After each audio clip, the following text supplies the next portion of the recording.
Hey, what is up everybody? Josh Quinones here. Please excuse my voice. I am a little under the weather, but Samsung has accidentally leaked their foldable device. Yes, earlier they released this commercial showing us the S9 Plus, the Note 9, and what could be a possible future tablet as well. But one thing that stood out the most in this video is the foldable phone. Yes, they accidentally leaked their own foldable device, and I gotta tell you, it looks absolutely beautiful in this commercial. I mean, they show other possible smart devices that could be releasing as well later in the future, but this foldable phone really catches your attention. Now, they have already kind of teased the foldable phone before at one of their events, but there was a case on it which made it look really bulky, but this gives us a whole lot of a better look at it. And like I said before, it looks absolutely amazing. This could be the possible foldable device. It is said it could be a possibility for it to be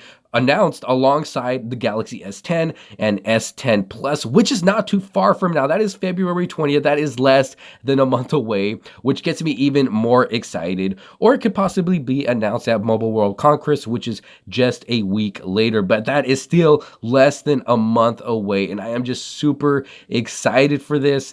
This video gets me really hyped. What do you guys think? Leave your thoughts down below. Do you think that this possibly could be the official folding device? According to other leaks and rumors about this foldable phone, it could cost up to about the amount of 2 flagship devices. Now, depending on what flagship device they're talking about, because flagship devices can range from around $700 to $1,000, so it could possibly cost around $2,000, which is absolutely insane. But you guys leave your thoughts down below. This has been most likely our first official look at this folding phone by Samsung. I'm super hyped about it. Leave your thoughts below. You guys don't forget to leave a like on this video if you did like it and found it helpful. Don't forget to subscribe and turn on notifications so you don't miss out on any future videos to come. You guys, thank you so much for watching. This is Josh Quinones, and I'll see you on the next one.